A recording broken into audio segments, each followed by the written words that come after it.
嘿，地震哦，没有啦，吓你一下。地震之后，你还有去看过老屋吗？嗨，我是买房阿元哦，订阅买房阿元，我先祝你老了有房也有钱。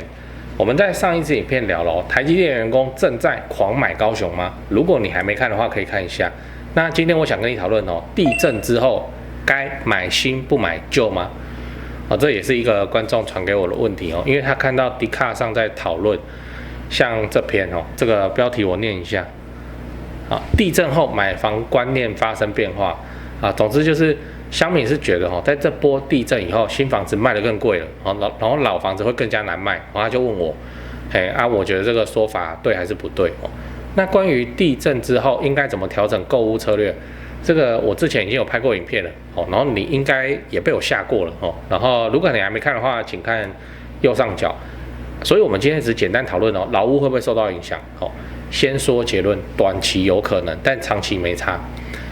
哎呀，这个是考古题嘛，对不对？哦，因为台湾的房子本来就是一片老房子，我们之前也拍过一支影片哦，在讲台湾老屋有多少间哦，买卖成交的老屋占比多少。我们直接说答案哦，台湾现在40年以上的老屋占比已经超过30%。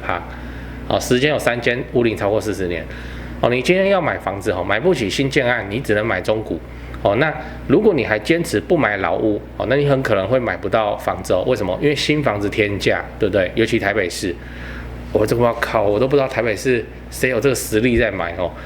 好，那所以我猜发这个文的乡民哦，应该是比较少接触房地产，他就是凭空想象这样。其实你要知道哦，新房子并不是不会受损哦。大家会觉得新房子比较好的原因，就是觉得施工的工法比较新嘛，更严格的建筑法规嘛，会让它住起来比较有保障嘛。但你可以查一下新闻哦，我随便找2个给你。好，来，刚买新屋就大地震，爬满裂痕该怎么办？网劝千万别这么做。新房子对不对？哦，然后我们再来看一个，地产天下哦，好，来这个我把它标起来，叫做。设计标准通常以小震不坏、中震可修、大震不倒为准，就这样了哦。他没说它不会坏啊，哦，他没说它是无敌的啊。而且台湾的防震标准哦，并不是以遇到强震也没事来做设计。事实上，标准就刚刚讲嘛，小震不坏、中震可修、大震不倒。也就是说，你今天买到的是耐震宅哦，那可能只是发生房子受损的情况哦，那这个安全性跟结构哦，绝对会比旧式建筑来得强。但我也不觉得中古屋是有废到哪里去，我们就来看成绩单哦。如果今天你买的这间中古屋，它经过了921哦，经过了311，经过了403哦，经过了花莲强震一堆嘛，结果也还好啊，对不对？尤其是高雄哦，高雄的那个地震都还好，好。那也没有发生什么严重的变形哦，那为什么这间不能买？他就是考试有过啊，哦，那他就是这场房地产考试的资优生啊，我知道这个比喻不好啦，就是有摇过结构，可能就会有一些状况，可是问题是他现在就踩在那边嘛，他就没有什么问题嘛，哦，那最后你要知道，看市场的反应最准。如果你觉得因为我这频道就叫买房阿元，所以我的立场偏颇的话，那我们就来看市场的表现啦，哦。请问你有看到市场上出现投资客涌入去买预售屋的状况吗？现在那个要短期炒作的不算哦，就没有啊哦。那个会买中古屋自产的投资客照买啊，他们也没说全部都不买，然后跑去买预售啊，并没有啊哦。该成交也是正常大量成交当中哦，老屋也没有变得很难卖啊哦。你被贴标、贴黄标、贴红标，那个不叫难卖，那叫直接不能买卖哦，所以这个不算。就这样啊，所以市场也就证明了说市场也没有觉得大地震会怎样也没有说出现哪一种房屋、哪一种楼层、哪一种施工工法房子特别难卖的情况啊，所以我的看法还是一样，投资自产中古屋的 CP 值依然是最高的那你也不用管几楼，什么讲难听一点，真的出事不管几楼都一样，政府是直接把这栋列成危楼那你下一手买方是不能贷款，什么有的没的，因为银行不会放直接不能买卖。所以你就是参考之前的策略来买房子并且参考我们之前那支地震影片，这样就好了，不要买到结构已经变形的房子就好了，这样你的房地产自产还是相当稳健的啦。讲完了，我们整理一下，我们今天讲地震之后该买新不买旧嘛那我先跟你分享一个乡民他在 Dcard 上的说法他认为大家这次有被地震吓到，以后老屋会越来越难卖。那我的看法是，依照现在的房市，如果你买不起预售屋，你又要避开老屋，那你应该找不到房子可以买。而且我也不认为老屋有什么问题，因为像我自己在买，我也是买中古啊，那921、311、403强震都没有什么问题，这个就是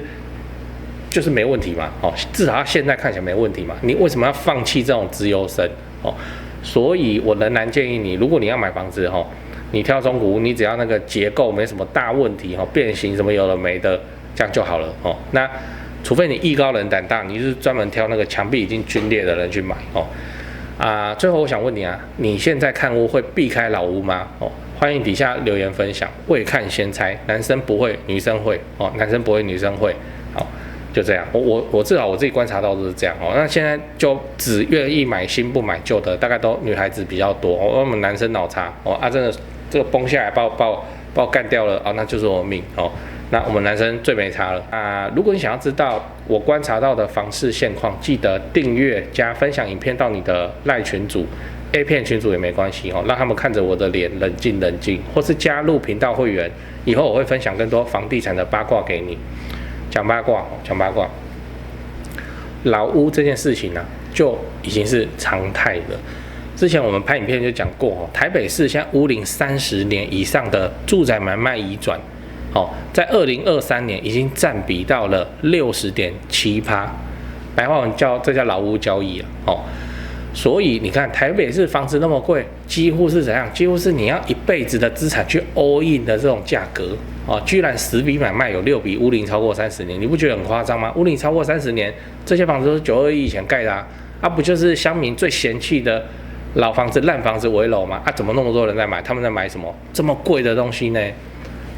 不然呢？你以为新房子人人负担得起新房子谁不喜欢？我也喜欢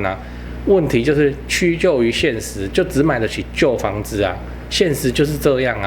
那你说这些买老屋的人怕不怕地震？怎么不怕？谁不怕？但又能怎么办？我能够打电话给地牛说，你那个我要买房子，你先不要地震，那么做不到对那补个资料给你看看也不是只有台北市那么惨来，一样，2023老屋交易，新北市42.3%，台中市49%，台南市46.2%，高雄市35.3%。其实我比较意外的是台南不是古都吗？对不对？怎么它不是全台最高那就是说它大量开出新的案子那按照乡民的标准，买这些老屋的人不都是白痴智障？所以我就很讨厌那种就这种吃家里住家里，没缴房租给爸妈，然后还整天站在道德制高点，他自己没赚多少钱，然后就是在那边嫌弃屋龄，在那边痛干房东的居住正义大侠。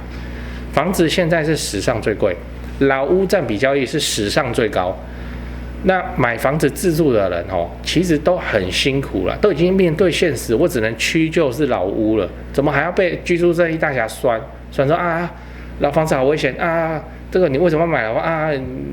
你头壳有问题？这是不食人间烟火，你知道他最清高，大家都很认真、很用力、很努力的在生存那现实条件就是这么冰冷的大雨嘛。你要买台北市30年老屋，这个就是一个自住的人台北市30年老屋一个自住的买方这是他能力范围里面能够给到家人最好的家了，你知道结果那个没在赚钱的小朋友，那么整天都说旧房子好危险，他只想住新房子，这谁听到谁会高兴？买房子是一件喜事老屋是大人拼命上班赚钱加班依然不得不做的妥协拼尽全力就只是要给家人一个安稳的港湾那你看看台北市现在老屋交易占比60.7%，这里面几乎每一件都是1000万级别以上的交易，都是要一个大人用一生去偿还的贷款，这里面有多少无奈？所以认清现实吧，老屋就是921以前盖的没错，但能力范围里面能买得起最好的房子就是这些老屋我是很敬佩这些自住的买方的你已经很努力了，真的，你这么努力，你这么用心，你就只是为了给家人一个温暖的家，你应该要获得尊重才对吧？我就很敬佩你真的，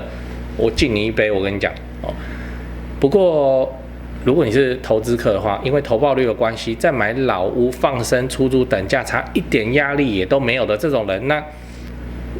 你就当我前面什么都没说。影片看完了吼，我是买房阿元吼，我跟你讲吼，买到会增值的好房子这件事情的难度绝对不亚于你去追女朋友。你看再多的浪漫爱情电影、偶像剧，听再多的两性专家分析，都绝对比不上你直接去追看女生哦。反正不是得到就是学到。那买会增值的好房子这件事情也一样，你听我在这边讲这个房子不能买那个房子适合自住这个房子可以，这个投报不错。就算你再听个100集，你手上也不会凭空变出一间房子啊。所以你最快的方式就是直接下场去看房子你先看再说那你才会知道哪一种房子啊适合你。长期资产买下来你不会怕。为什么我会说买房子跟追女生很像你看你身边有没有这种人在交往之前东挑西挑，条件超级之高，对另一半的要求超级之多男的他就要另一半怎样，肤白貌美大长腿，女的就要男生怎么样，温柔多金8块腹肌。那最后你去看这个要求最多的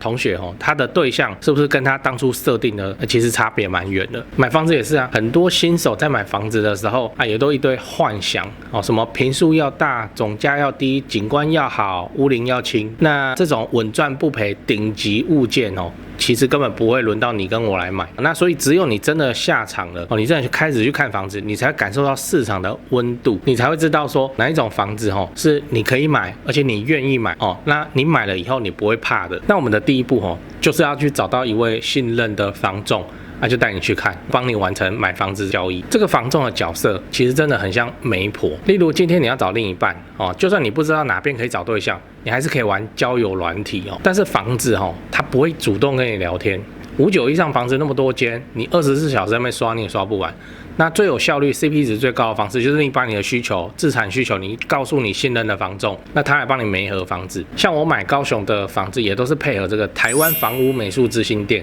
我配合超久了，超过10年，我没骗你。那人家就是在地经营嘛，就是专业啊。那我跟他要房子他也都会先过滤适合自产的，他才会 po 给我，也不会强迫推销那你只要考虑这个房子你能不能接受这样就好了非常的 OK。 我是相当信任台湾房屋美术之星店，那我高雄的买卖都是委托他们，我自己有买卖过我才推荐给你的，而且买卖超过10年那我高雄的买卖都是委托他们我不骗你。在高雄不止台积电各项重大建设也都在盖。如果你要自产高雄，我就推荐你找台湾房屋美术之星店，因为我跟店长配合非常久了，非常的尽心负责，也有长期合作的装潢整理出租反正自产高雄，你有房子要买或是要卖我就推荐你找台湾房屋美术之星店。现在就加他们的买房阿元专用 LINE 小老鼠 go go go go go 小老鼠5个 go 那马上你就可以看到他会 po 给你那个适合自产的房子。但是我知道台北人怎么样？天龙人很多，我的观众还是中型台北，那你就加另一个 line 小老鼠 buy 台北，小老鼠买台北，小老鼠 BUYTAIPEI 就买台北的意思。这位我以前不敢 po 出来那这位是我台北市房地产的前辈导师，非常厉害的等级他店在信义区他平常主要都是服务台北市超高资产的客户台北市的房地产跟重大建设我有不懂我也是问他，所以不管你要自产台北新北或者你房子要给他们卖也都可以啦。那不过我要提醒一下既然你都敢去看台北市了，那你的实力就要够你不要没多少钱，你说你要自产台北就去闹我前辈那边你实力就要够不要没多少预算那边跑去闹这样我真的会被他骂。那我台北高雄的口袋名单我都推荐给你了那自产台北你就加 LINE。 我再说一次高雄的 LINE 是小老鼠 go go go go go 5个 go 那台北的 LINE 是小老鼠 buy 台北小老鼠买台北。最后记得好房不好不要炒房，长期自产出租，配合政府的社会住宅政策，做个好房东，合法缴税。额外提醒，欢迎加入我买房阿元的付费频道会员，订阅买房阿元。我先祝你老了有房也有钱。OK。